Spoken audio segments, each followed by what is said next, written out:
Obrigado, reverendo Ageu, e as saudações minhas e dessa igreja aqui, que tem a honra de hospedar a Semana Teológica do Seminário José Manuel da Conceição neste ano. Para essa igreja é uma grande honra, um grande privilégio. Também agradeço a honra do convite para que fosse também um dos palestrantes e pudesse trazer aqui alguns pensamentos, obviamente relacionados com o tema que nós temos dado aqui para a nossa exposição, Calvino e a responsabilidade transformadora do cristão e dos governantes na esfera da política. Obviamente que nós vamos transmitir o pensamento do Calvino e dos reformadores, mas esses construíram o seu pensamento, como nós vamos ver, partindo de princípios e valores contidos na Palavra de Deus. Esse é o espírito da reforma do século XVI.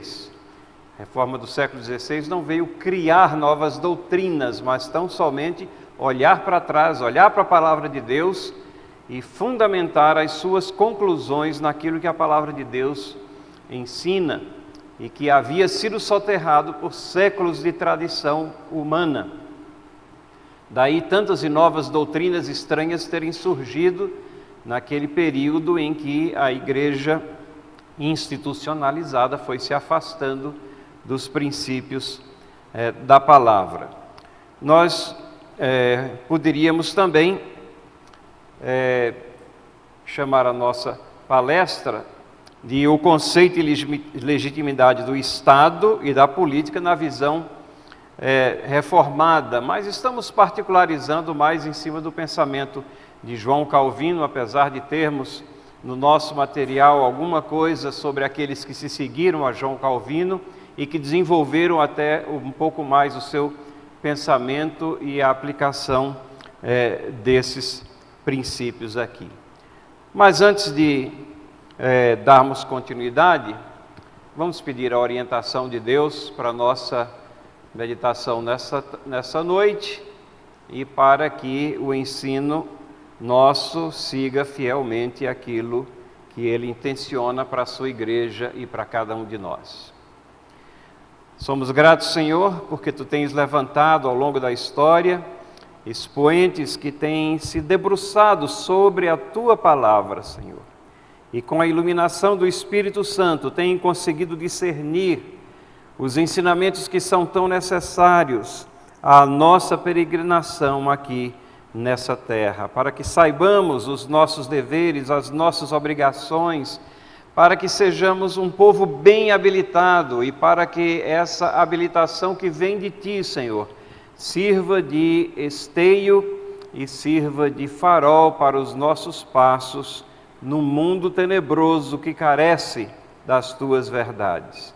Perdoa os nossos pecados e ajuda-nos agora na compreensão de tudo isso, em nome de Jesus. Amém. Muito bem, algumas perguntas para dar início à nossa exposição. Qual deve ser o envolvimento político dos cristãos? Ontem à tarde, hoje pela manhã, na realidade, eu estava vendo alguns livros que eu tenho lá em casa sobre essa questão de política, de Estado, e cruzei com esse livro aqui. Olha o título dele, como é interessante. Convém ao cristão participar na política? Um título bem intrigante e que chama a atenção porque é algo que vem estar presente aí nas redes sociais e alvo de discussão. Até onde vai? Estamos nos envolvendo de mais ou de menos, com muita intensidade ou com pouca intensidade? A Bíblia tem alguma coisa a falar sobre isso? E a conclusão ou a exposição desse livreto aqui, eu classifiquei numa nota que escrevi aqui na contracapa: teologia muito ruim e conclusões piores ainda. totalmente dispensacional. Então, a conclusão que ele chega é que não deve haver envolvimento nenhum, simplesmente. Que é um posicionamento que alguns cristãos têm adotado ao longo da história. Principalmente na época de Calvino, foi alvo da controvérsia com os anabatistas, que achavam que não deveria haver nenhum envolvimento, entrelaçamento com a política, com a esfera dos governantes, ou a palavra de Deus apenas direcionava a concentração nas coisas transcendentes e esqueciam que nós estamos imanentemente aqui neste mundo para fazer diferença nesse mundo. Foi aqui que Deus nos colocou e temos que ter a fé e o conhecimento para aplicar as verdades de Deus na situação em que Ele nos coloca. Qual deve ser o envolvimento político dos cristãos? E nós vemos que os reformadores, eles falam bastante sobre isso, principalmente Calvino fala bastante sobre isso.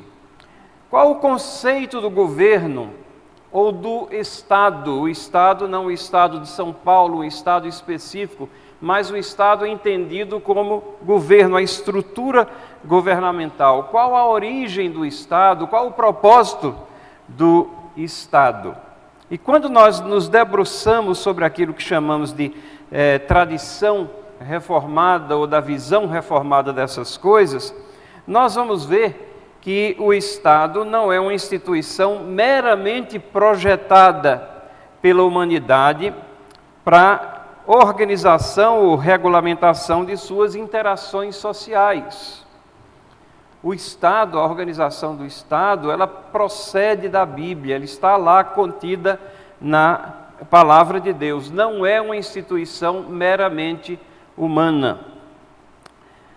E a grande questão aqui, já que o nosso título principal é responsabilidade transformadora do cristão e dos governantes, o que é que nós podemos transformar? Temos algo que podemos transformar? A nossa visão dessas coisas, o nosso testemunho, o nosso caminhar vai contribuir para essa transformação que é necessária e que deve ser exercitada? A tradição reformada e os reformadores e o pensamento de Calvino apresentam o governo como sendo uma dádiva legítima e benevolente de Deus a pecadores. Esse ponto é bem importante. O Estado é uma dádiva legítima e benevolente de Deus a pecadores. É fruto da graça comum de Deus. E nesse sentido, ele é estabelecido posteriormente à queda em pecado. O Estado não é uma estrutura que existia desde o princípio da criação, mas é algo que vem na sequência dos eventos ocorrendo debaixo da soberana mão de Deus. E ali é exatamente quando ele reafirma o pacto ali com Noé, que nós temos os princípios básicos do Estado, o poder delegado a homens, a pessoas para regular as coisas, para punir malfeitores, para que haja uma estrutura na sociedade que regulamente as interações ou as interatividades humanas. Nesse sentido, o Estado possui uma esfera própria e possui limitações também. No mundo que está submerso em pecado, no meio de uma criação que geme e que aguarda a redenção, Deus aponta uma estrutura que abriga em si, nessa estrutura, o princípio divino da autoridade. E essa autoridade tem uma fonte, e a fonte é a própria pessoa de Deus. Estou dando um resumo geral do que é o pensamento reformado sobre a questão do Estado. Mas qual o propósito, então, do governo? E nós temos trechos bíblicos muito pertinentes que falam a esse respeito, mas o chamado texto magno dessa questão do propósito do governo é Romanos capítulo 13, versículos 1 a 7, onde nós podemos discernir uma leitura ali desapaixonada, uma leitura clara, não precisa de muita exegese ali para nós discernirmos que o propósito do governo é para contenção do pecado, resistência à violência, limitação do arbítrio do Estado. Eu espero que vocês não estejam aí sendo hipnotizados pelo pisca-pisca ali da projeção, porque nesses dois pontos aqui ele está piscando para mim, aí eu estou vendo agora que lá atrás também, não sei se a gente consegue consertar isso daqui a um tempo. Mas vamos lá, contenção do pecado é a primeira função do governo, resistência à violência, limitação do arbítrio do Estado, do arbítrio do próprio Estado. A instituição bíblica limita o próprio Estado, ele está circunscrito a uma determinada esfera. Ele não foi criado como algo abrangente que assambarca todas as coisas, não, ele tem uma esfera bem limitada. E quarto, para deixar aclarado os caminhos dos justos e pacíficos. Sabemos que estamos falando em termos relativos, porque somos todos pecadores, nem todos são 100% justos, nem todos são 100% pacíficos, mas aquilo que caracteriza um caminhar na sociedade de justiça, de busca da paz, essas pessoas, elas devem ter o reconhecimento dessa estrutura que foi feita primariamente para garantir a segurança dos cidadãos. Ou seja, de acordo com a Bíblia e na tradição reformada, o governo ou o Estado serve para promoção do bem e repressão do mal. Tem um texto que eu escrevi e andei publicando por aí, que diz assim: para que serve o governo? E a primeira frase é essa: serve para muito pouco. E é interessante como isso entra em choque com o conceito que muita gente tem do governo, do Estado, acha que tem que servir para tudo, acha que todas as respostas estão no Estado. A tradição reformada e a própria tradição mais ampla protestante, ela sempre viu certas e determinadas questões relacionadas com a sociedade como um todo, como sendo alvo legítimo da ação das pessoas e até da própria igreja na área de beneficência e tudo mais. O Estado ultra abrangente que quer regulamentar tudo e para quem nós olhamos para que se debruce e se dedique às questões de assistência social e tudo mais, esse Estado, ele não procede de uma visão bíblica e do conceito bíblico do que seja o governo. Esse Estado, ele começa a adquirir poder demais e a cada dia ele regulamenta mais e ele restringe, à medida que ele regulamenta mais e mais, ele restringe mais e mais liberdades. E os reformadores viram isso aqui com muita acuidade, com muita precisão. Hebden Taylor, ele foi um importante jurista e filósofo reformado. Durante anos ele ensinou no Dordt College, nos Estados Unidos, instituição onde também ensinou o Van Groningen, que esteve presente no JMC várias vezes, ensinando módulos, é uma pessoa conhecida aqui no Brasil, temos livros do Van Groningen em português, e o Hebden Taylor ensinou também nessa mesma faculdade nos Estados Unidos. E ele escreveu o seguinte, num livro que ele tem chamado A Filosofia Cristã da Lei, Política e do Estado. O título em inglês que eu estou traduzindo aqui. Ele disse assim: o Estado existe em função da pecaminosidade humana. Percebem por que o Estado não era necessário antes da queda? O Estado existe em função da pecaminosidade humana, de tal forma que, com o seu poder de coação, é uma instituição característica da graça comum, temporal, preservativa de Deus. E notem isso que ele diz. A visão católico-romana que fundamenta o Estado da esfera do natural não faz justiça ao fato do pecado.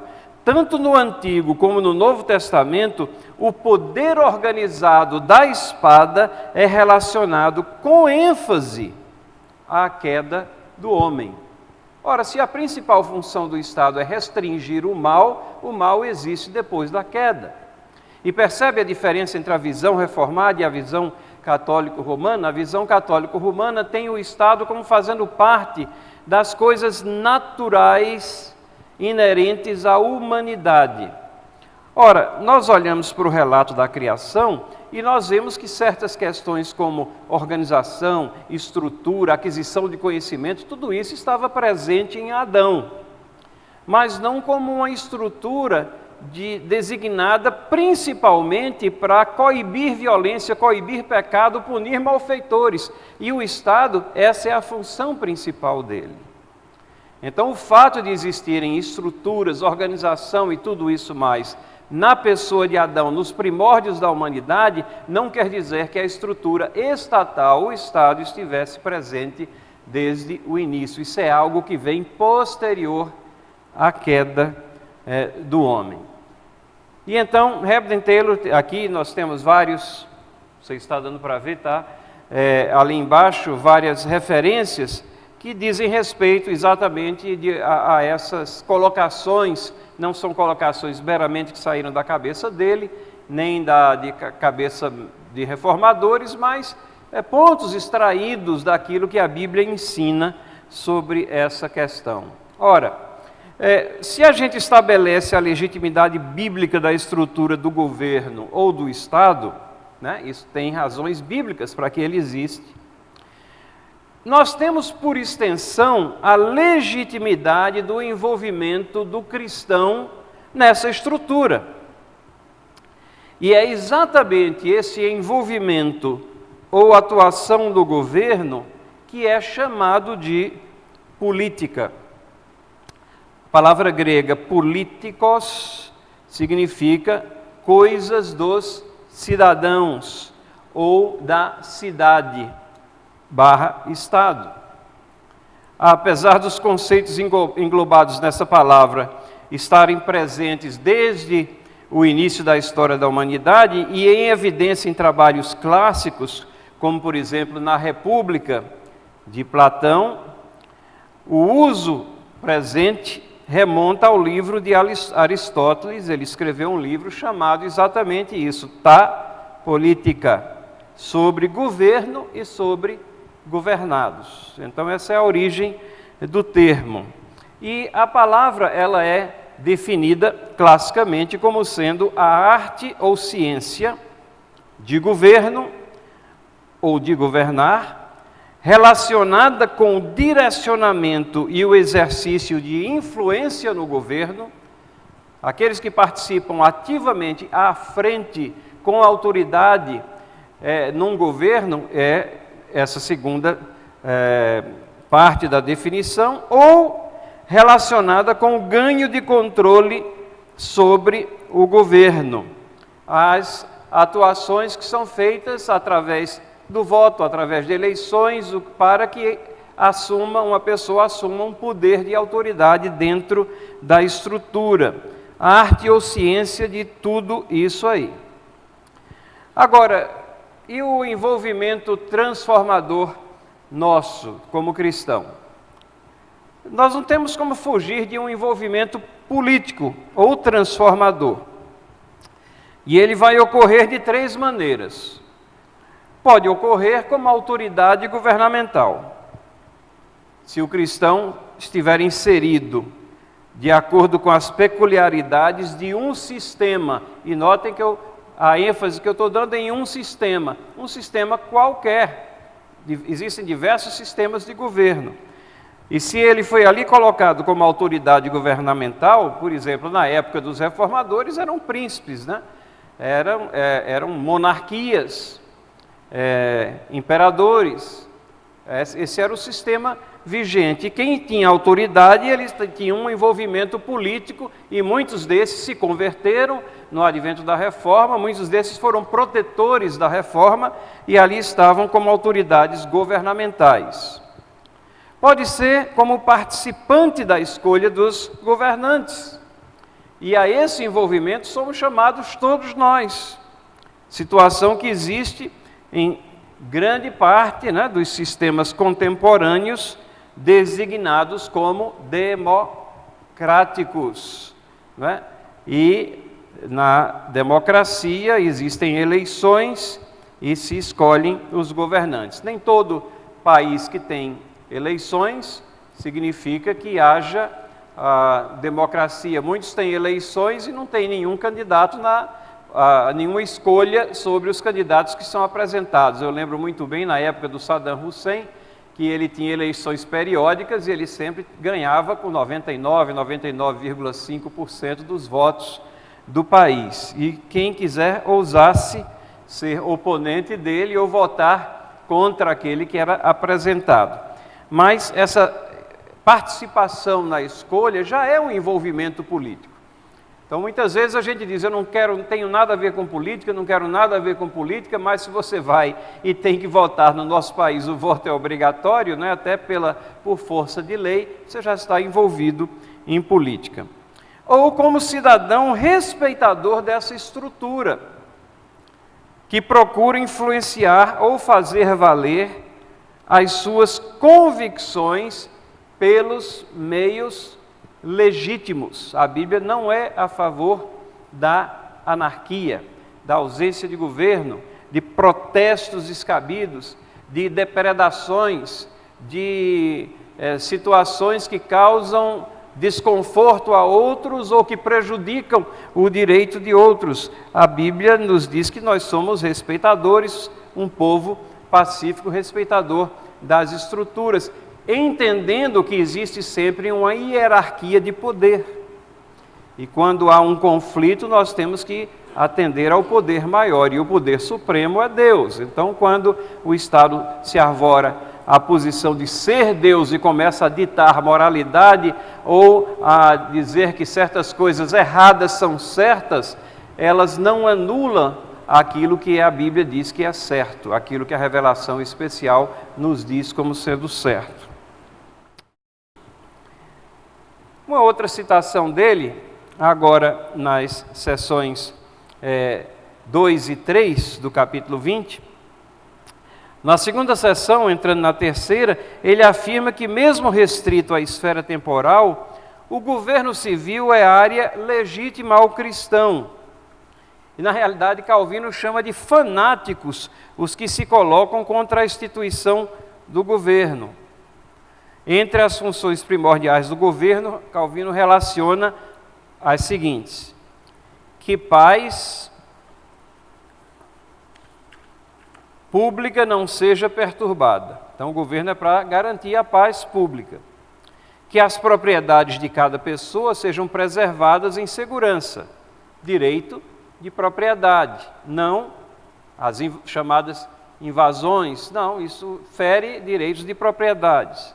Que os homens possam tranquilamente exercitar o comércio uns com os outros. Regulamentos básicos que permitam a interatividade e empreendedorismo entre pessoas. Que seja incentivada a honestidade e a modéstia. Dá para perceber como ele extrai tudo isso aqui de Romanos 13, né, versículos 1 a 7. Em outras palavras, é isso que ele está expondo, ele está fazendo a exposição disso daqui. Continuando ainda nessa esfera específica e legítima ao cristão, agora nas seções 4ª a 7ª, na realidade, e essa citação é da seção 7ª, ele fala sobre a aprovação divina do governante, ou seja, do ofício. Calvino fala sobre a aprovação divina do ofício do magistrado civil, que é o nome que ele usa da época para o governante. E ele ancora essas observações dele em Provérbios, capítulo 8, versículos 15 a 16, Romanos 13 também, e responde a algumas objeções. E ele insiste que a primeira consequência dessa aprovação é a grande responsabilidade que os governantes têm consigo mesmo perante Deus. Existe, pois, para os governantes, e é nesse sentido que a igreja também tem muita legitimidade em chamar atenção para isso, governantes, pessoas em autoridades, vocês têm que se autoexaminar constantemente para aferirem se estão sendo justos, se estão se enquadrando com toda propriedade nessa categoria que a Bíblia os coloca de ministros de Deus. Ele escreve então sobre os governantes: se eles cometem qualquer pecado, isso não é apenas um mal realizado contra pessoas que estão sendo perversamente atormentadas por eles, mas representa igualmente um insulto contra o próprio Deus, de quem profanam o sagrado tribunal. Notem a reverência com que Calvino se refere ao ofício. Ele chama de sagrado tribunal e diz que ele é profanado quando existem desmandos, quando existem abusos de autoridades, injustiças. Por outro lado, possuem uma admirável fonte de conforto quando eles refletem que não estão meramente envolvidos em ocupações profanas, indignas de um servo de Deus. Pensem, um governante que foi colocado lá e tem aquele conflito de consciência: eu estou aqui ilegitimamente, eu devia estar fazendo alguma outra coisa. Deus colocou ele naquele momento, naquele local de autoridade, e Calvino diz: isso deve ser uma fonte de conforto para você. Conscientize-se de que você está envolvido nisso, não numa ocupação profana. Lembram, né, que para Calvino todas as atividades eram sagradas. Sagrado não é só o domingo, mas é o dia a dia, a vida do crente. Tudo isso tem que ser exercitado, penetrado e realizado, dando glórias a Deus. E ele continua: mas ocupam o ofício por demais sagrado, até porque são embaixadores de Deus. Quisera Deus que nossos governantes se compenetrassem disso, né? Eu sou servo de Deus nesse lugar, sou embaixador de Deus nesse lugar. Para quê? Para interferir na igreja? Não. Sou embaixador de Deus nesse lugar para promover a justiça que vem de Deus, para fazer o que é certo, para cuidar da segurança que está em polvorosa aí nas nossas cidades, para punir os malfeitores, para ir atrás da corrupção e não permitir que ela prolifere exatamente na esfera governamental, que foi criada para impedir a corrupção e a violência. Aí tem um ponto interessante aqui. Calvino fala sobre exame de formas de governo. E a gente precisa entender a época que Calvino vivia, mas entender isso aqui dentro do seu contexto, mas ele fala com pertinência aqui. Veja, para Calvino, 3 formas de governo são passíveis de crítica. Ele delineava 3 formas de governo: monarquia, aristocracia e democracia. Mas ele diz assim: nenhuma delas é perfeita. Todas elas são passíveis de crítica. Monarquia, diz ele, tende à tirania. Monarquia tende à tirania. Falta aquilo que são os pesos e equilíbrio, né? Que os americanos chamam os países de língua inglesa de checks and balances. Os contrapesos que existem numa estrutura governamental para evitar que haja tirania. Na aristocracia, a tendência, diz Calvino, é a regência de uma facção de poucos.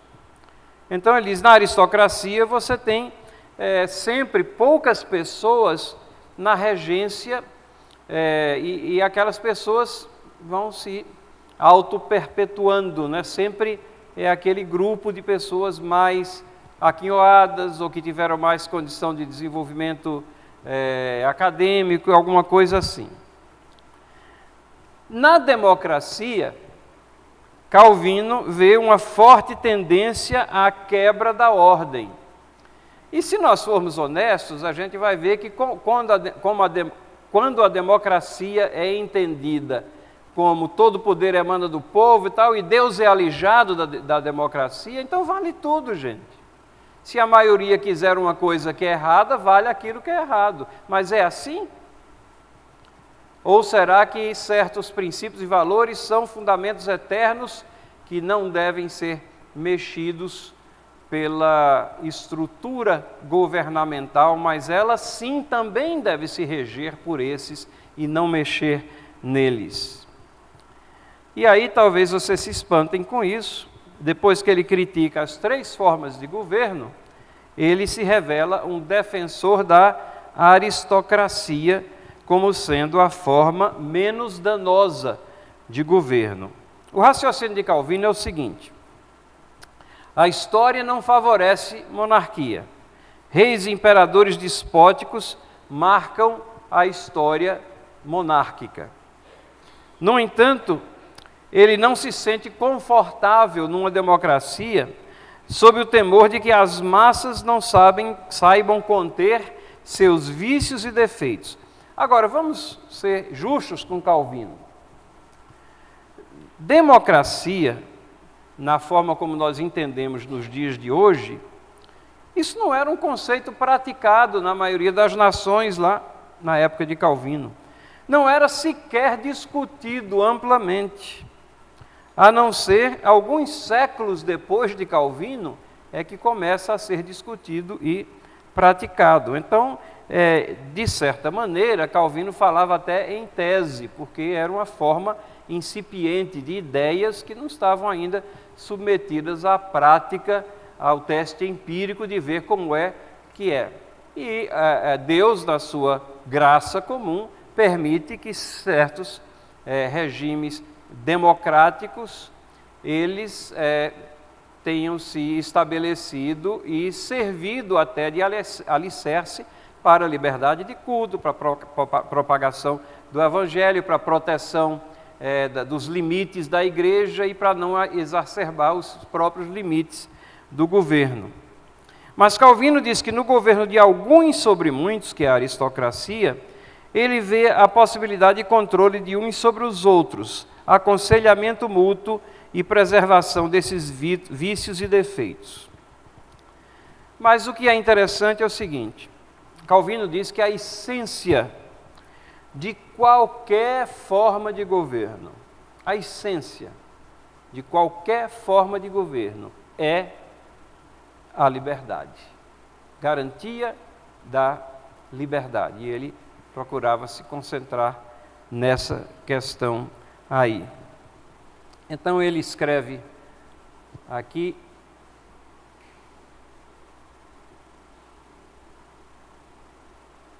sobre a liberdade, os governantes, ou seja, ele diz na realidade magistrados, o que está lá nos institutos, mas os governantes devem fazer o máximo para impedir que a liberdade a qual foram indicados como guardiões seja suprimida ou violada.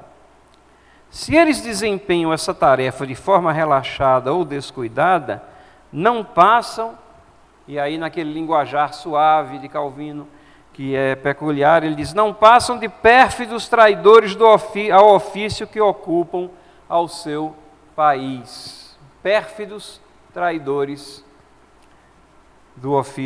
ao ofício que ocupam e ao seu país. Então essa era a visão de Calvino aqui com relação às formas de governo e a essência que ele extrai disso como sendo a liberdade. Os governantes estão garantindo a liberdade. Isso era o ponto que ele queria saber, mais do que qual era a forma de governo. Ele tinha mais interesse nessa questão da liberdade do que na forma de governo em si. E os governantes, eles teriam alguma coisa a ver com a religião? Quais são os deveres para com a religião? E ainda nesse ponto, Calvino também vai refletir a visão da época.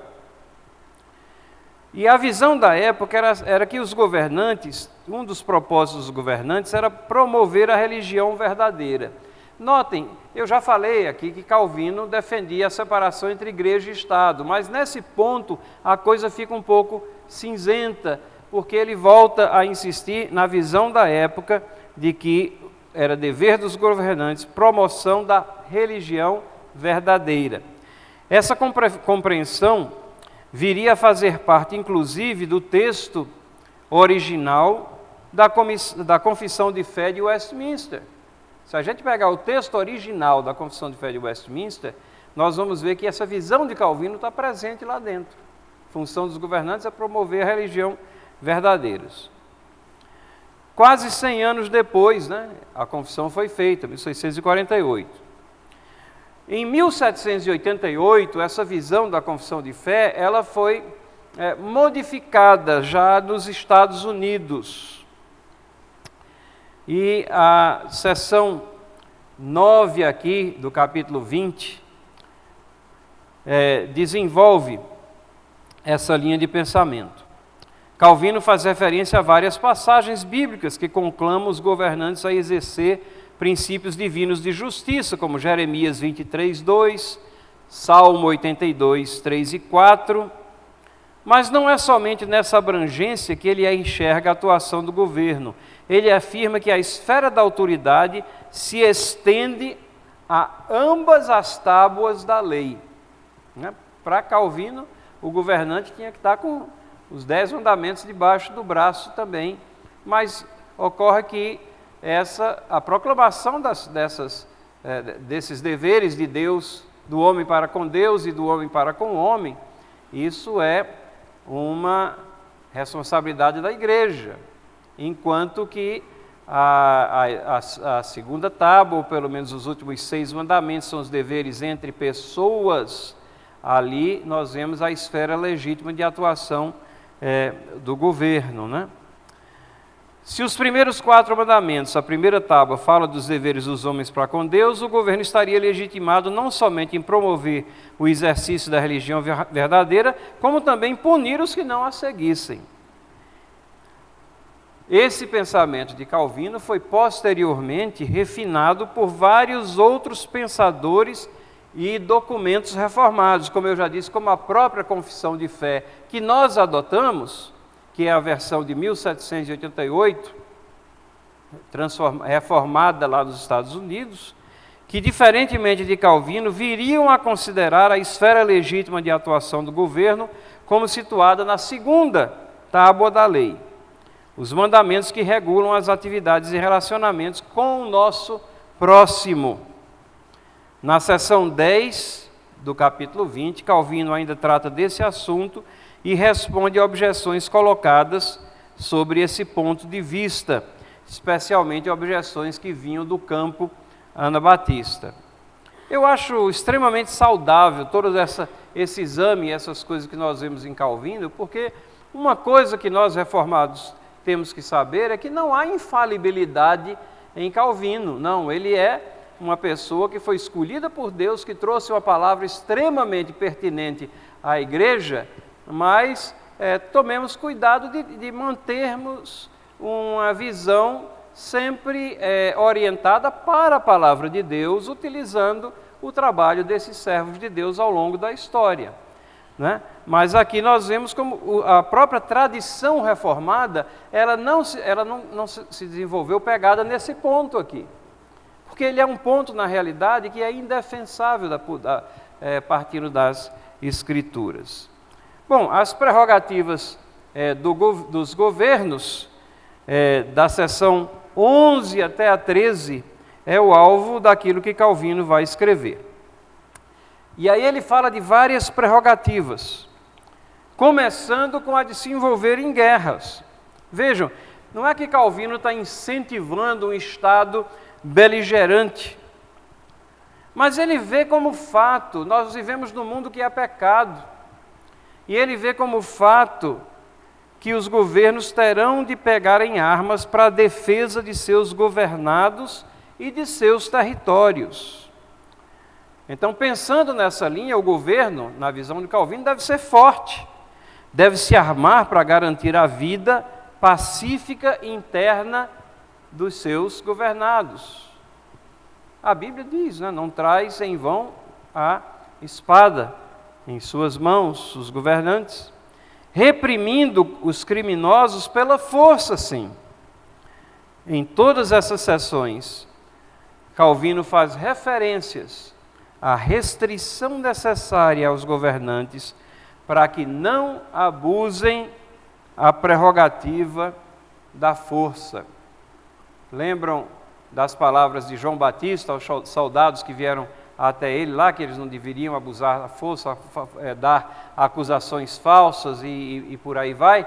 Então, você vê que a visão judaico-cristã, e principalmente os ensinamentos cristãos que nós temos, manter a autoridade sobre controle dentro dos seus limites. Em nenhum momento há espaço na visão cristã para abuso de autoridade. Calvino cita inclusive Agostinho para fundamentar sua posição. A segunda prerrogativa, que é tratada na seção 13, e essa ninguém gosta dela, né? Mas é cobrar impostos. Mas ninguém gosta dela há milênios, e Jesus Cristo ensinou a mesma coisa também. Calvino aponta para a legitimidade dos governantes de cobrar impostos e taxas até para seu próprio sustento. E ele escreve assim: isso não deve nem espantar nem confundir os cristãos. Lá na sessões 14 a 16, ainda no capítulo 20, vocês notaram, eu estou sempre no capítulo 20 aqui, e diferentes sessões, caminhando por ele. Calvino vai introduzir a distinção entre lei religiosa, lei civil, lei moral, e que é encontrada nas Escrituras, reconhecendo que os dois primeiros aspectos são temporais, pertinentes ao Antigo Testamento, aquelas leis religiosas, as leis cerimoniais e a lei civil judicial do povo de Israel. A lei civil era para regular aquela sociedade e, portanto, ela tem alguma validade didática para nós, mas não normativa. E a lei cerimonial ou religiosa do Antigo Testamento tinha a finalidade de apontar para Cristo. Cristo já veio, ela não tem mais validade sobre nós, mas ela tem validade didática também, porque nos ensina como é que Deus revela o seu caráter àquela nação e o que é que ele esperava que fosse a concentração e foco daquelas pessoas olhando para o Messias que havia de vir. E Calvino escreve: é evidente que a lei de Deus, a qual chamamos de moral, aqui a lei moral é aquela resumida nos 10 mandamentos, nada mais é do que o testemunho da lei natural e da consciência que Deus fez gravar na mente dos homens. Assim, esta lei deve ser objeto, a regra e o propósito de todas as leis. Gente, isso é uma verdade assim, irrefutável. Um país é mais justo na medida em que suas leis se aproximem ou reflitam os parâmetros traçados por Deus para o bem da humanidade. E ele continua: assim, essa lei deve ser objeto e a regra e o propósito de todas as leis. Em qualquer lugar que as leis venham a se conformar com esta regra, direcionada a esse propósito e restrita a essa finalidade, não existe qualquer razão porque deveriam ser reprovadas por nós.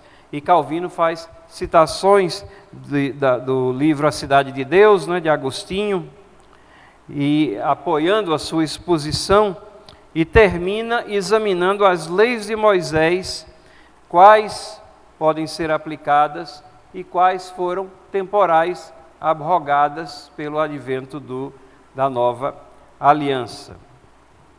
Com relação aos governados e às leis, Calvino falou dos governantes e as leis.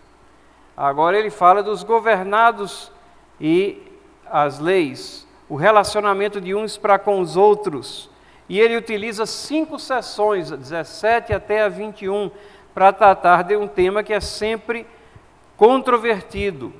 Qual o uso que os governados podem fazer das leis para ajustarem os seus comportamentos uns para com os outros? Onde é cabível uma demanda judicial, Calvino trata sobre isso, entre governados.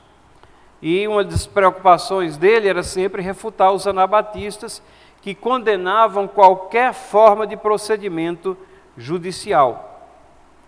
No tratamento, ele responde especificamente a 2 objeções. A primeira, a indicação de que Cristo nos proíbe de resistir ao mal.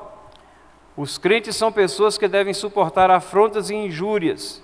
Isso contribui para a formação de caráter e produz uma geração que não tem a fixação em retaliação, o que caracterizava os descrentes. No entanto, ele não chega a dizer que o cristão nunca deveria levar um caso à justiça. E ele faz referência a 1 Coríntios, capítulo 6. Ele escreve assim: quando alguém vê que a sua propriedade imprescindível está sendo defraudada, ele pode, sem nenhuma carência de amor, caridade, defendê-la. Se ele assim o fizer, não estará ofendendo de nenhuma maneira esta passagem de Paulo. Ele diz que nós temos que estar predispostos até sofrer perdas, mas complementa com essa ressalva aqui. E nessa submissão às leis está fundamentada o respeito e submissão aos governantes que os governados têm.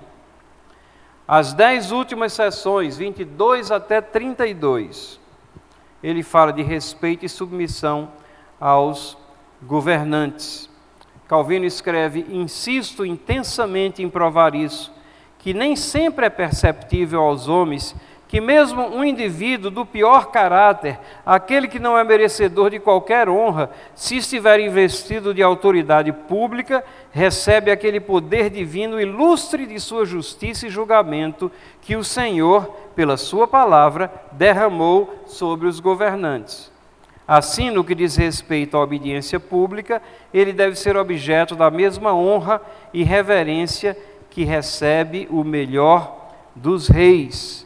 E Calvino faz referência a diversos textos da palavra de Deus, alguns dos quais demonstrando que os reis ímpios não estão ausentes do plano soberano de Deus, servem muitas vezes de braço vingador do próprio Deus, né? Na Bíblia nós sabemos que Nabucodonosor é chamado de meu servo. Em que sentido? No sentido de que ele estava servindo os propósitos de Deus, Deus cumprindo os seus propósitos. E ele classifica, então, os governantes com toda essa honraria e reconhecimento de que o poder que eles têm procede de Deus. Ainda com relação a essa questão de respeito e submissão aos governantes, Calvino fala aqui, respondendo a algumas objeções mais comuns. Traça algumas considerações para que nós consigamos exercitar paciências quando submetidos à tirania. Ele sabia que era possível que os servos de Deus, sempre ocorreu isso ao longo da história, atravessassem períodos de tirania. Ele ensina 3 posturas. E esse aspecto da praticidade de Calvino sempre me impressiona. Ele não está só fazendo elucubrações acadêmicas, alheias ao dia a dia, mas ele se preocupa em fazer as verdades contidas na palavra de Deus, nas suas exposições, relevantes às situações atravessadas pelas pessoas. 3 posturas que ele coloca: concentrar não na pessoa que oprime, mas no ofício que aquela autoridade recebeu de Deus. Segundo, devemos nos lembrar de nossos próprios pecados, aquela ideia de que, gente, nós merecemos o pior. Então, sempre que a gente acha, ninguém merece isso, né? Isso é uma expressão comum, ninguém merece. Cuidado, né? Nós merecemos sim. Não tem essa de ninguém merece, não. Deus, pela sua graça, misericórdia, graça comum, Ele nos preserva de tantas coisas que nós merecemos, mas Ele nos livra. Mas não significa que seja por mérito nosso. Terceiro, devemos confiar que Deus é justo juiz e executará a justiça no seu devido tempo, vingando o oprimido. Calvino admite que às vezes Deus levanta corporativamente uma nação para controlar a tirania e o mal exercitada por outra. E assim, nós temos essa síntese do que Calvino escreveu aqui. Fazendo um resumo do pensamento de Calvino, ele tem uma visão altíssima da importância dos governantes, aqueles que são chamados de magistrados civis. Calvino não abre brechas para focos de insubmissão, de insurreição. Calvino, é verdade, apresenta um aspecto muito ligado ao seu tempo, colocando o Estado como protetor da Igreja, uma posição que seria posteriormente examinada por outros reformados e outros teólogos, e as áreas de atuação do Estado, da Igreja, melhor definidas em escritos que vieram posteriormente, baseados na palavra de Deus.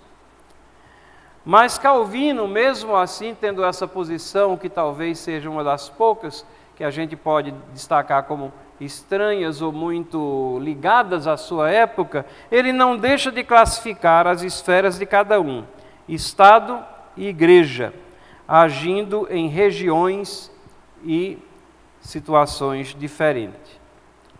Porque, acima de tudo, o que Calvino faz, ele coloca tanto os governantes como os governados responsáveis perante Deus por suas ações e por suas omissões, que é o que a Bíblia faz também. Tanto governantes como governados devem a Deus obediência aos parâmetros traçados na palavra de Deus. Nós chegamos aqui praticamente a nossa 1 hora de exposição. Poderíamos falar um pouco de Abraham Kuyper. Eu sugiro a todos que adquiram esse livro, né? Se já não tem, Calvinismo, editado pela Cultura Cristã. Eu também tive o privilégio de fazer uma revisão e tornar a vida de vocês mais fácil, porque se você pegar o original desse livro em inglês, os parágrafos são quilométricos, então uma das minhas tarefas foi dividir em parágrafos menores para facilitar a leitura aqui, quando ele foi editado pela primeira vez.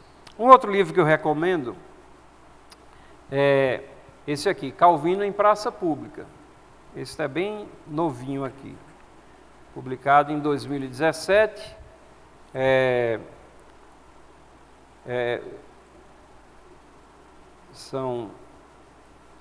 Deixa eu ver aqui quantos capítulos que ele tem. 8 capítulos, onde ele vai falar sobre pessoas que precederam Calvino, especialmente Agostinho, um pouco da biografia, visão política de Calvino, Calvino e a pobreza, os herdeiros puritanos de Calvino na Inglaterra e Nova Inglaterra, e um reavivamento moderno das práticas políticas calvinistas, e aí é onde ele cita Abraham Kuyper e Doyle Verde e vários outros. Esse é um livro também muito bom. Kuyper foi um grande teólogo e estadista holandês, jornalista, intelectual de peso, e na visão e nos escritos sobre políticas ele tem um destaque muito grande. Chegou a ser primeiro-ministro do país, lá da Holanda, fundou a Universidade Livre de Amsterdã e proferiu uma série de palestras em 1898 nos Estados Unidos sobre calvinismo, política, e que são exatamente essas palestras que são coletadas aqui e apresentadas nesse livro aqui. E eu não vou passar os slides novamente, até porque parece que o projetor cansou também, né? Mas ele fala sobre o calvinismo, como ele se estende além do aspecto religioso, implicações do conceito da soberania de Deus, a soberania do Estado, batalha dos séculos, autoridade versus liberdade, a coisa principal, a conscientização de Deus e a busca de sua glória. Governo não é um mero contrato social, isso é uma visão da Revolução Francesa, que é um contrato social entre pessoas. Não, o governo deriva das determinações divinas. Formas de governo, Calvino, na interpretação de Kuyper, ele diz, ele preferia uma república. Na época que Kuyper falou, essa distinção entre república e democracia era assim bem específica, clara. Depois essas linhas ficaram um pouco misturadas aqui. Teocracia não é admissível do pensamento reformado, soberania popular, soberania do Estado, soberania na sociedade, poder de repressão do governo, soberania da igreja, uma igreja livre, um Estado livre. E os pensamentos de Kuyper, eles são então expostos e expandidos exatamente pelo Hermann Dooyeweerd, que é bem mais recente, né? O Hermann Dooyeweerd, a Nancy Pearce disse que esteve entre nós aqui no Brasil palestrando. Ela é uma das pessoas que estudou sobre Francis Schaeffer, e ela disse: o meu próprio pensamento foi grandemente influenciado por Dooyeweerd. E nós já nos referimos ao trabalho de Hebden Taylor no início. Hebden Taylor, na realidade, ele faz uma síntese do pensamento de Dooyeweerd. E o grande trabalho aqui de Dooyeweerd é esse livro, Uma Nova Crítica do Pensamento Teórico, 4 volumes, que, pelo que me consta, não está disponível em português. Não sei se alguém já está aventurando a traduzir. É de leitura extremamente difícil, mas muito pertinente, mas bastante filosófica também. Mais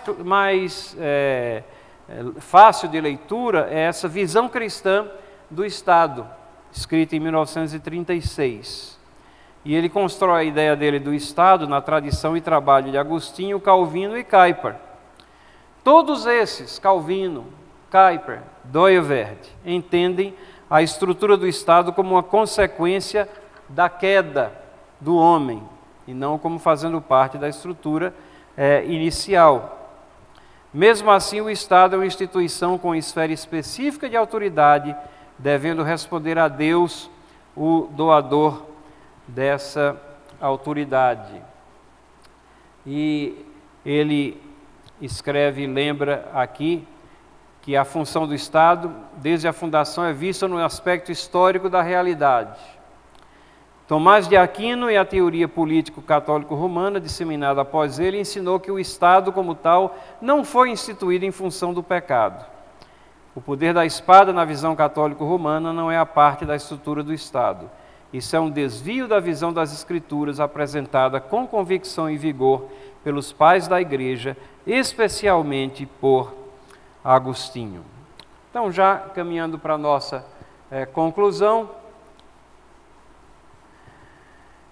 apesar de nós encontrarmos dentro do campo reformado algumas divergências de opinião, acho que é natural que isso ocorra, a tradição reformada sobre o Estado, o governo, política, o papel dos governados, parece ser algo solidamente estabelecido.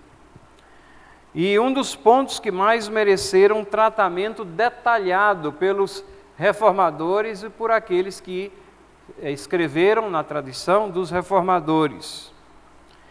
O Estado, transformado ou não, é legítima instituição divina. A autoridade flui de Deus. Os governantes são ministros de Deus. Agem numa esfera própria, autônoma quanto à submissão a outras estruturas da sociedade, mas operando debaixo do poder divino como ministros do Deus.